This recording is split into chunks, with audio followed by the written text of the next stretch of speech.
जब से Donald Trump ने व्हाइट हाउस की कमान संभाली है 47वें प्रेसिडेंट के तौर पर, तब से लेकर दुनिया भर के स्टॉक मार्केट्स काफी उथल पुथल का सामना करते नजर आ रहे हैं। नेगेटिव बात यह भी है कि यूएस स्टॉक्स अपने सबसे खराब प्रेसिडेंशियल टर्म की शुरुआत देख रहे हैं साल 2009 के बाद। फिलहाल पॉजिटिव साइड में ये बात भी है कि भारतीय एयरटेल, जो कि भारत का एक लीडिंग टेलीकॉम प्रोवाइडर है, उसने इलॉन मस्क के स्पेसएक्स के साथ पार्टनरशिप किया है, जहां पे वे स्टारलिंक की हाई स्पीड इंटरनेट सर्विस भारतीय कस्टमर्स के लिए लाएंगे। अपने दिन की शुरुआत समझदारी से करें। महत्वपूर्ण खबरें और दुनिया भर के स्टॉक मार्केट्स पर विश्लेषण के लिए इस वीडियो को अंत तक देखना न भूलें। Market trends, global cues negative. कल के सेशन में विदेशी संस्थागत निवेशकों ने 2,824 करोड़ रुपए के शेयर्स बेचे, जबकि घरेलू संस्थागत निवेशकों ने 2,002 करोड़ रुपए के शेयर्स खरीदे। आज सेंटीमेंट बेरिश रहने का अंदाजा है। मार्केट ब्रेथ भी नेगेटिव रह सकती है। निफ्टी के technicals weakening momentum daily charts पर दिखा रहे हैं। मार्च महीने के ऑप्शंस डेटा अनुसार निफ्टी की नियर टर्म ट्रेडिंग रेंज 21,400 से 23,000 के बीच हो सकती है। इंडिया विक्स, जो कि फियर इंडेक्स है, वो 14.07 लेवल्स पर ऊपर आ चुका है। लास्ट चेक पर यूएसडी आईएनआर मार्च एक्सपायरी के लिए 87.30 लेवल्स पर ऊपर ही था। निफ्टी का पुट कॉल रेशियो 27 मार्च एक्सपायरी के लिए 1.01 पर। बैंक निफ्टी का पुट कॉल रेशियो 27 मार्च एक्सपायरी के लिए 0.94 पर। आज के लिए निफ्टी का आउटलुक, कोई भी एक्सेसिव ऑप्टिमिज्म कमजोर पड़ सकता है। किसी भी बढ़त पर बिकवाली करना उचित लग रहा है। इस बुधवार की सुबह का नेगेटिव कैटलिस्ट ये है कि यूएसए में रिसेशन का डर बढ़ रहा है।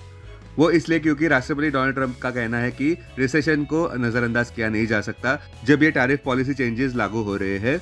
उनका ये भी कहना है कि करंट इकोनॉमिक फेज एक पीरियड ऑफ ट्रांजिशन है।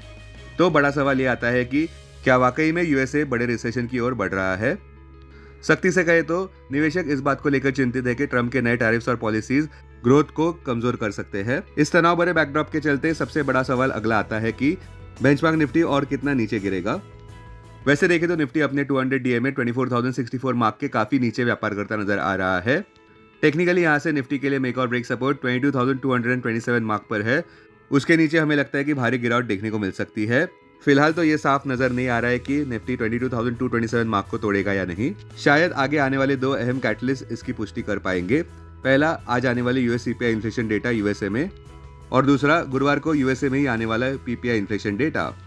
कृपया ध्यान दें कि अगर ये आंकड़े उम्मीद से ज्यादा गर्म आते हैं, और खासकर जहां पिछले शुक्रवार को यूएस जॉब्स रिपोर्ट भी काफी कमजोर आए थे, तो इससे यूएसए में स्टैगफ्लेशन का डर बढ़ सकता है।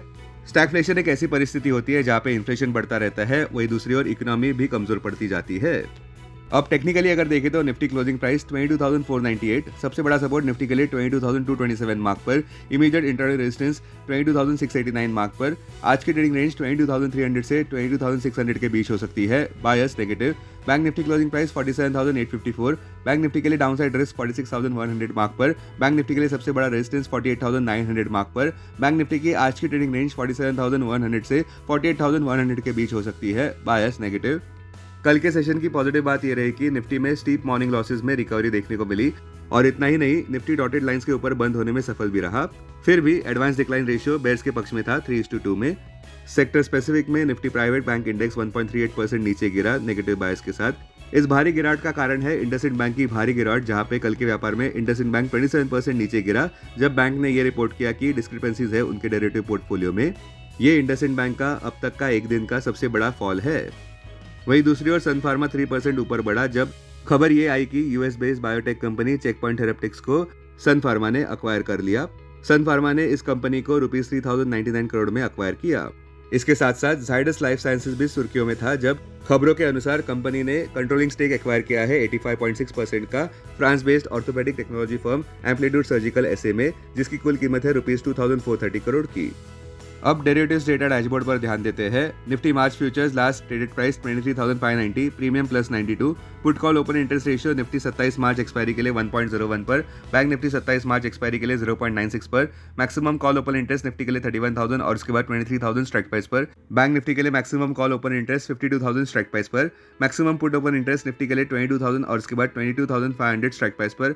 बैंक निफ्टी के लिए maximum put open interest 48,000 strike price पर। Futures one day highest open interest change पर ध्यान देते हैं। लॉन्ग बिल्डअप में Coal India, Steel Authority of India, Hindalco, Asian Paints, PEL. Short covering में IEX, Biocon, VBL, HDFC AMC, Supreme Industries. Short buildup में IndusInd Bank, Infosys, TCS, Escorts, BSoft. Long unwinding में Torrent Power, SRF, MRF.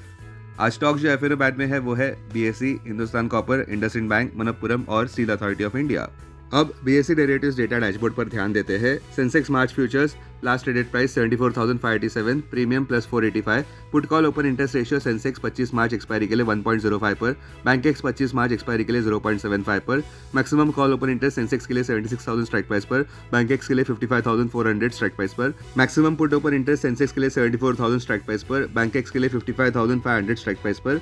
Technically अगर देखें तो Sensex closing price 74,102, support 73,200 और उसके बाद 72,600 mark पर, रेजिस्टेंस 74,651 और उसके बाद 75,400 मार्क पर। आज की ट्रेडिंग रेंज 73,400 से 74,622 के बीच हो सकती है।